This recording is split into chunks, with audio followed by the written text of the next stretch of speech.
What up, everybody? Well, I have done a lot more research now on the Crimson Desert game. Before all the only kind of research I had done, you know, was seeing screenshots, you know, and just hearing what other people had to say about it before it actually came out. People say, "Oh, it's gonna be the greatest game ever. It's gonna have this much content and everything else." And don't get me wrong, it does still have a lot of content and everything. But what I have found out is that this game is originally meant to be an MMO. An online only MMO. So the structure was there for it to be like that in the start. Well, then at some point in time, I guess they decided that they wanted to make it more of a single player type of game. Well, regardless, it turns out that even though this game does offer a whole lot of content, and it tries to be a bunch of different genres all rolled into one, which, hey, that's awesome. At the end of the day, it's still got the MMO structure in mind. So it's basically a single player offline MMO, which, hey, you might be thinking, well, what's the big deal? Well, because of them having that structure in mind and everything, evidently the game doesn't really have much to offer in terms of a, you know, in-depth story or anything like that. Now, yes, that can be seen as a bad thing. It can be seen as a good thing, whatever. Depends on what your preference is. But for me, I'm like, eh. But I'm thinking, you know what, the game just came out. So I think it would be best anyway to wait on it regardless. Give it some time to get a few, patches and updates and things like that. Because we all know that a game like that is not going to be working perfect right out of the box. You know, I know it ain't no Nintendo exclusive, so it's not going to come working perfect right out of the box. Let's just keep it real on that. So we could probably use a few updates and whatnot when it's all said and done. Now, don't get me wrong, it's still a game I want to get. Because even with it lacking a story and being more just about a sandbox action adventure type of game where you're just doing whatever and can do a bunch of like fun and unique things or whatever, at the end of the day, you know, that's not something I really care to go ahead and get right away. I can already play something similar like that. That game's called Breath of the Wild. Because honestly, that's what it's reminded me of. Breath of the Wild didn't really have much of a story to it either, if I'm going to be perfectly honest. It pretty much just threw you into this big open world, and let you play in different unique ways and solve puzzles and things like that. Yes, that's basically what Crimson Fall, not Crimson Fall, but Crimson Desert is reminding me of. It's basically reminding me of another Breath of the Wild type of game. Which, hey, I mean, that's not bad. That's not a bad thing per se, but I've already got an alternative for that. So, not really going to be in a hurry for that. And like I said, the main reason why I'm really waiting on it is because I am giving it a chance to get some updates to, patch the game and whatnot. At the end of the day, it's still a game I want to get. I'm still going to enjoy it and everything. But I can wait on it. But hey, there's an upside to that. You see, I have decided, and it's, as far as Atomfall goes, that is something I was thinking about getting, and it's still a game I'll get eventually as well. But I was sitting there watching footage of it and things like that. I'm like, that looks very similar to a game I have already. A game called Generation Zero. The only difference between that is the cause of the apocalyptic setting is two different things. You see, with Atomfall, it was brought on, I think, like I said, by a nuclear bomb, atomic bomb, something like that.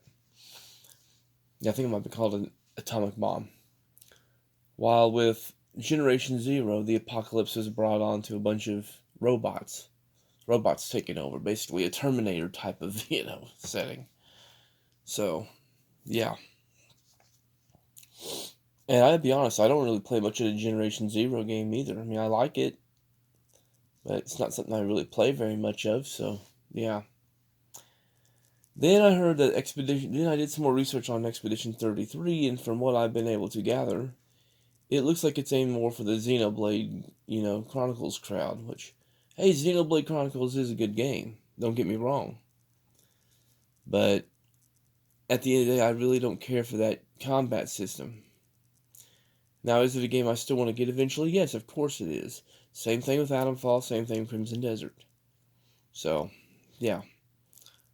But because of these things that I just don't care for, or the fact that I want to wait for them to get bug fixing updates and things like that, doesn't exactly have me in the biggest hurry for them.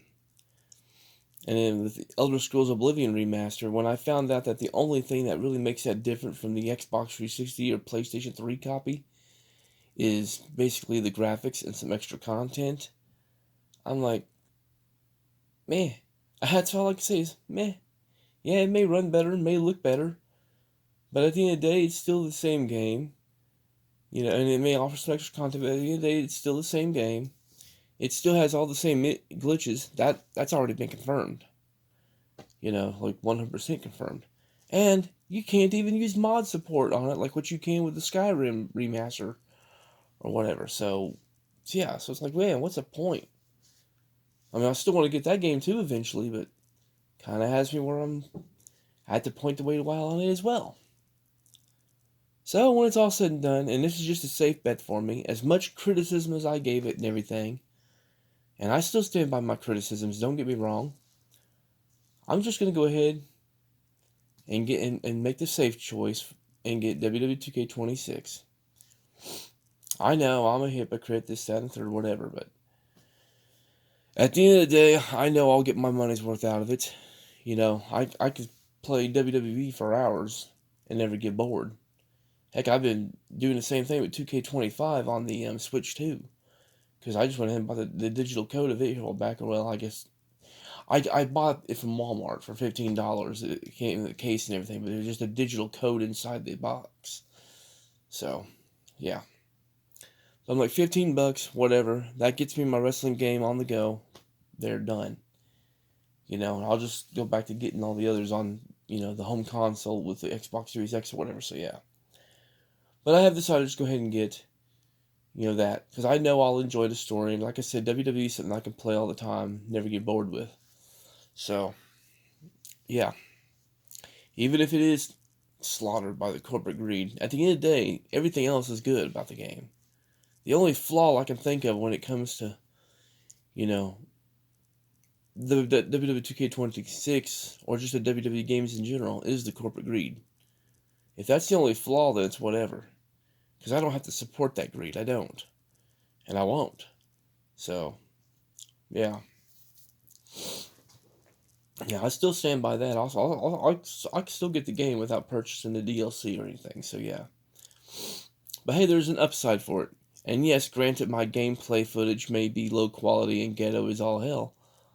But at the end of the day, since I'm going to go ahead and get WWE 2K26 next month, then at some point in time, you can expect to see me do an LP of the My Rise mode. So, yeah, you may even just see me do random matches and whatnot. Especially if I unlock Mr. Iguana, because then I'm going to create, a certain reptilian in the game. Because for 200 call slots, I'm going to have some fun with that, just saying. So, yeah. That's pretty much where I'm at right now. It's like, yes, there's flaws with every game I mentioned that I want to get. But when it's all said and done, there seems to be less flaws with the wrestling game. Granted, its flaws kind of like, yeah. But nonetheless, though, I think that's what I'd be better off to do. And like I said, that way I can do an LP. Because I know I'm probably not going to be that good at the other games to do, a solid LP of it or anything. But WWE 2K26, I know I'd be good enough to do an LP of the My Rise mode of that and everything. So, yeah. Y'all take care. God bless. Peace. Oh, also, I decided to go ahead and by getting that wrestling game, I can go ahead and get Atlas Fallen with it. So I'm still getting something that's, a really good, open world, in-depth, story-driven, medieval type of game or whatever you want to call it. So, yeah.